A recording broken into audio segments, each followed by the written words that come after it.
Greetings, my dear wizards, witches, muggles, and squibs. Today, I, Sir Quentin Pentagran, renowned adventurer wizard, will be discussing the most essential requirement for anyone aspiring to the title of knight. Just like yours truly. I'm talking about Icy Spicy Hex Appeal, the aftershave most loved by Witch Weekly. I'm joking, of course. Because the only requirement that truly matters is courage. And today, we're talking about the bravest man to have ever lived, Godric Gryffindor, founder of one of the 4 Hogwarts houses, origin of some of the greatest wizards the wizarding world has ever known. And why exactly Albus Dumbledore? Godric wasn't just a skilled wizard, but also a mighty warrior in the old way, often choosing his sword over a well-placed depulso. But there's more. He was also a passionate advocate for equality, a man who believed magic should belong to anyone worthy of using it, regardless of their blood status. The classic friend who invites everyone to the party just to have an excuse for another butterbeer. So if you're ready, draw your swords and wands, my dear viewers, because today, courage is not an option.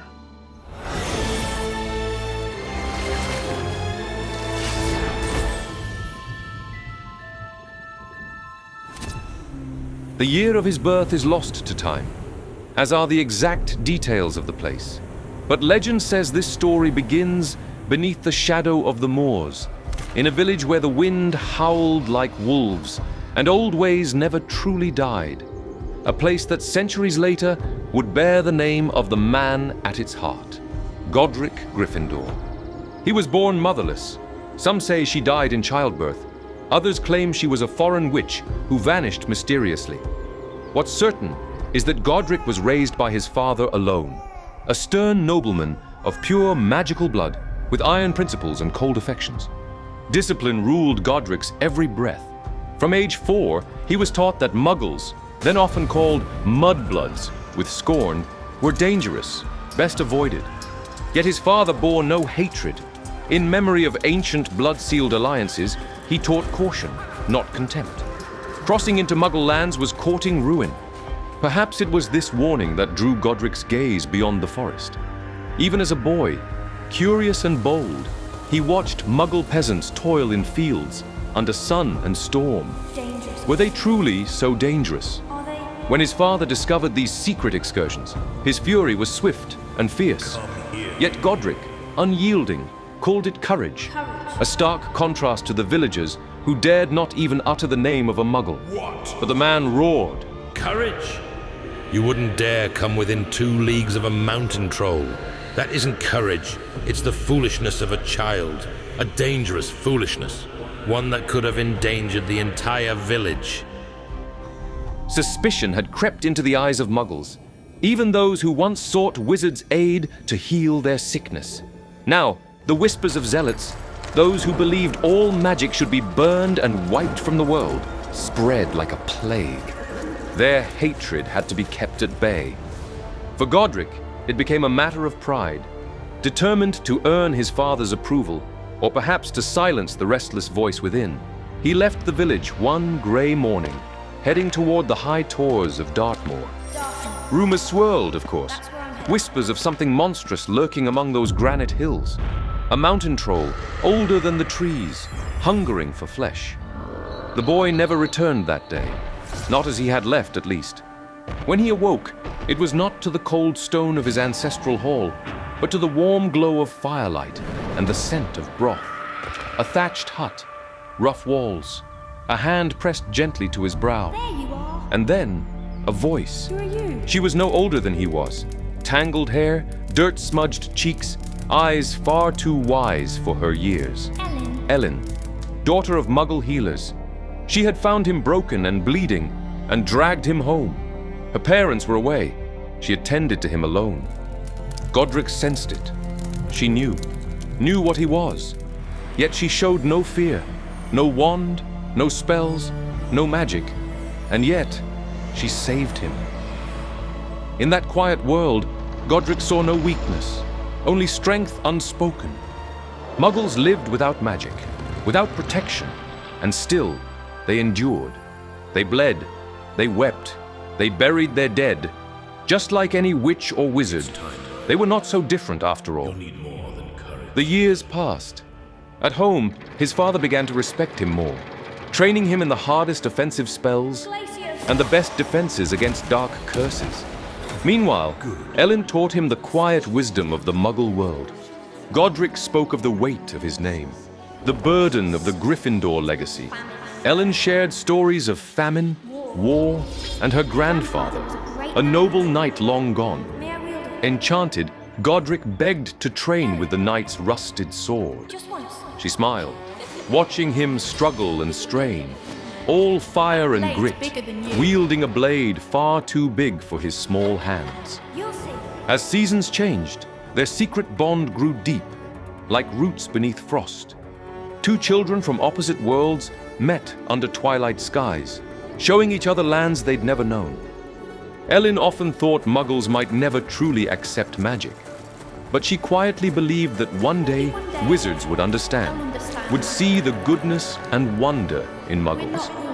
Not all were wicked, and those who were often hid deep fear inside. You're right. Godric felt he had never heard truer words. She stood before him, wearing a worn, pointed hat, to feel as much a witch as he was a wizard. He looked at her with eyes full of admiration and love. Then came the smoke. News spread fast. Ellen's Muggle village had been raided during the night, left in blood and ruin. The Muggles cried out, "Dark magic!" But Godric knew the truth. The troll of Dartmoor had returned. Older, crueler, hungrier than ever. After all these years, it was still alive, creeping down from the mountains into the Muggle lands. Fierce, famished, hunting. Villages burned, lives were lost. Even Ellen's home was in its path. Godric, stronger and wiser now, could no longer stand by. He left the forest again, not as a boy seeking approval, but as a man sworn to protect. I'll finish this. Sword in hand, wand at his side, he hunted the beast beneath moonlight and ancient trees. The fight was brutal, flesh torn, magic roaring like thunder, blood soaking the earth. Yet he prevailed. Broken and gasping, he stumbled back to the Muggle village, to Ellen, to his love. Exhausted and wounded, he lost consciousness. When he woke, he knew it was too late. The troll was gone, yes, but so was she. He learned the truth in whispers and fearful looks. The villagers, blinded by fear and ignorance, had blamed her for the destruction. Her stories, her knowledge, her kindness, her friendship with Godric, a sorcerer, a servant of the devil. The village had always known. They called Ellen a witch, and they burned her for it. Something inside him broke. Grief gave way to fury, a rage so vast it could swallow the world. He could have unleashed fire and curse, razed the village to the ground. But then, among the ashes, he saw her pointed hat, untouched. Godric. He remembered her voice, her stories, her smile. She had believed in something better. One day, Godric would build a place where fear did not divide, but unite. Where courage led, not cruelty. A place of learning, fairness, and hope. He would one day call it Hogwarts, but for now, he did not know. Ah, there you are, my beloved viewers. Fear not, I'll be quicker than a golden snitch. First of all, I want to thank you all for being here for this episode of the Spellbook Chronicles. And if you think Quentin Pendragon is charming enough to deserve your generous support, you might consider leaving a like. And I highly recommend subscribing to the channel too, clicking the bell icon to make sure you don't miss a single episode. And why not, joining the channel to get priority access to every new video for just a couple of galleons. So, what are you waiting for? Before titles, before taverns and war camps whispered his name, Godric was just a boy with a promise. A vow forged in grief, tempered by longing. The night he left his village, the sky wept with him. Godric! His father's angry voice echoed behind, but Godric didn't look back. He stepped alone into the world, armed with youth, pain, and a fierce need to grow strong. Strong enough to change the world. Strong enough to protect what he once failed to save. For years, he roamed the war-torn lands of Britain, wand ever ready. He fought for kings, for lords, for courts of magic, not for gold, or so he told himself. But beneath it all burned fury, an unspoken rage he mistook for purpose. A wizard without a banner, a soldier without cause. Each battle pulled him closer to legend, but never to peace. Until one day he faced a muggle, a knight armed with only a sword. Something stirred inside him, a tremor reaching back through time. Back to the boy swinging that rusted blade with all his might. Back to Ellen. I won't fight you. Back to honor. He knew using magic here would not be a duel, but slaughter. Dishonorable, just as his father once taught. Win, Where had he lost his way? but with honor. Lost sight of his vow and Ellen's dream. He needed to remember who he was, and to do that, he would need a sword. So he journeyed to a realm few dared enter, the underground realm of Ragnuk the First, High King of the Goblins, master of enchanted steel. Over the years, Godric had fought alongside goblin warriors, protected them from dark magic, hunted beasts in their name, carried scars in silence, never breaking faith. He asked for nothing in return, no gold, no land, no title, just one thing. A sword, He said, standing before the forge-lit throne. forged by your hand.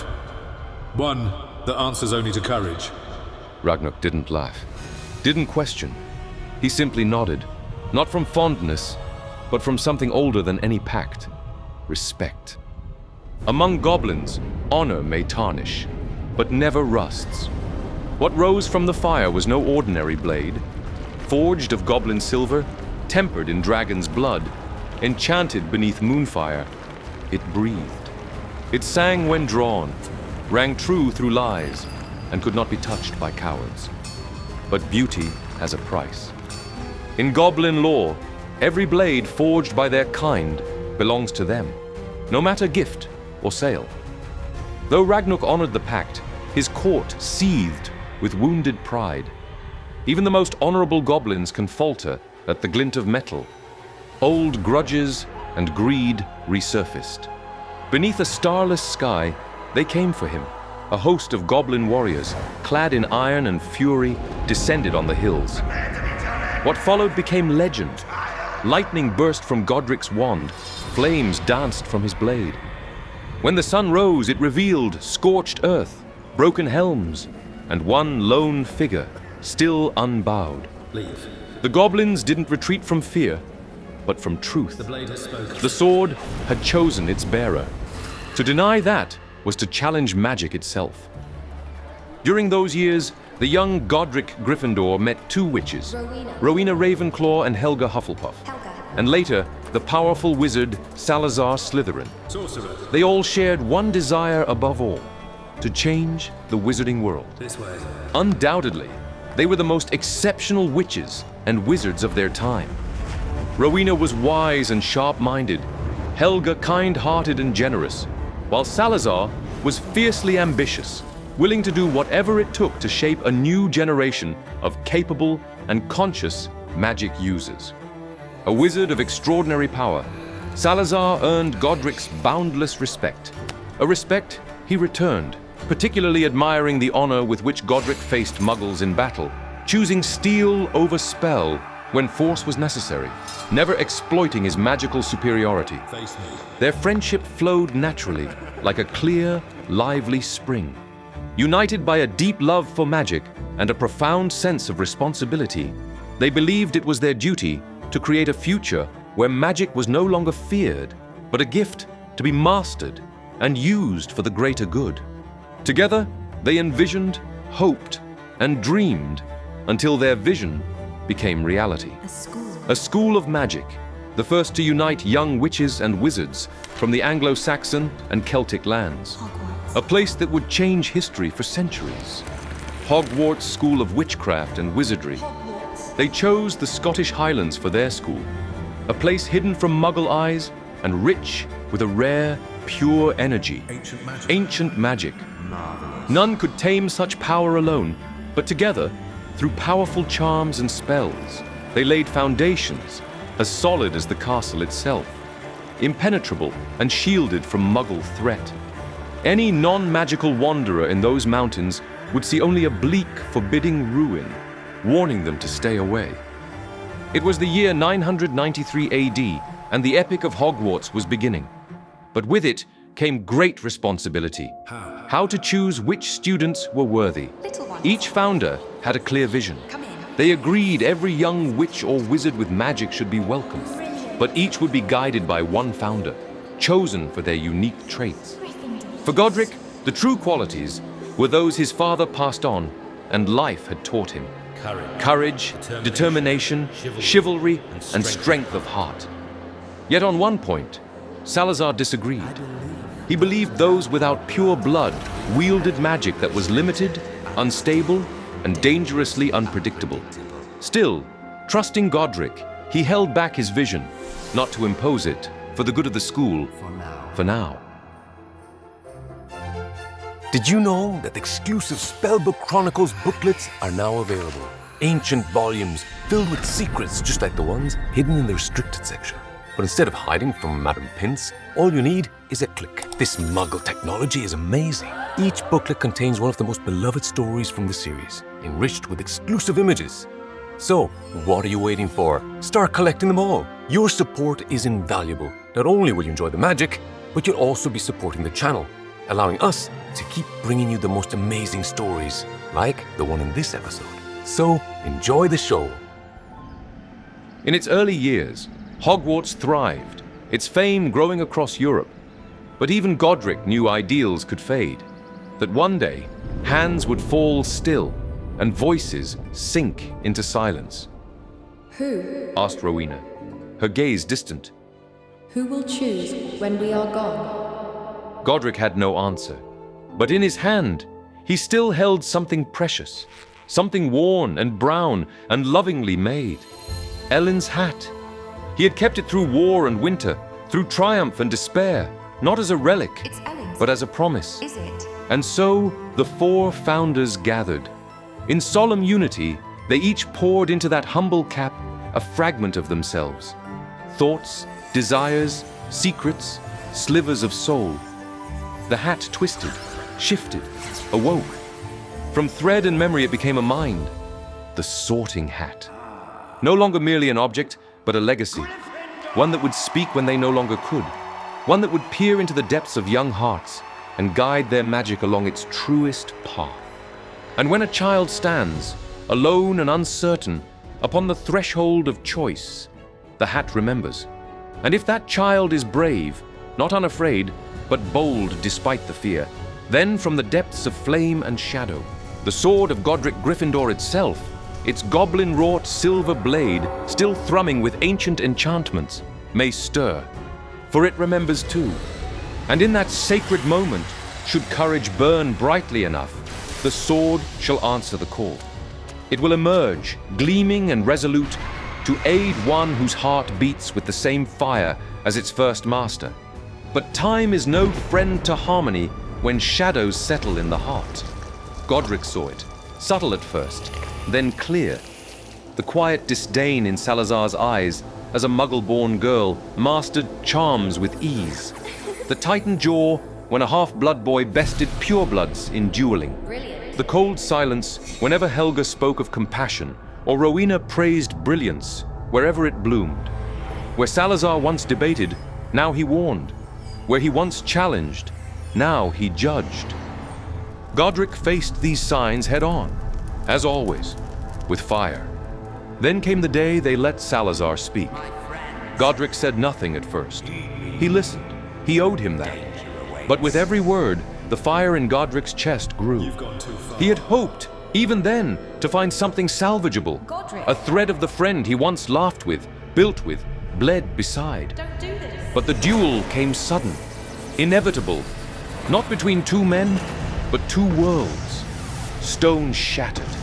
Time slowed. The ceiling cracked with thunder not heard since the founding. Magic drained like breath from a dying flame. Both stood still, scorched and spent, blood on their lips, eyes hollowed by betrayal and grief. No victor, only silence. Salazar rose and finally left. But before crossing the threshold, he looked back, just once. And in that gaze was no pure hatred. Not entirely. It was a look carved from rage, sorrow, and worst of all, a bitter unspoken question. How could you choose them over me? And Godric, perhaps more than at any other moment in his life, knew he had to stay still. That was his place, between Salazar and the school. Because in the end, that had always been the point. Hogwarts was more than towers and stone, more than a school. Hogwarts stood for an ideal, his ideal, the one he'd fought for all his life, the one that, even now, when he closed his eyes, Godric. let him see Ellen smiling at him. Godric had lost a brother, yes, but he had kept his promise. He had stayed true to himself, and Hogwarts, with his dream, would endure through the centuries to come. And here we are at the end, my dear friends, but with one last consideration. Gryffindor's story teaches us many things, but above all, courage isn't the absence of fear. It's the willingness to face it head on. And better still with a gargantuan magical sword, if you've got one lying around. So, farewell for now, my fearless friends, and I'll see you next time. Always here, but only if you're ready and courageous enough for another hair-raising adventure.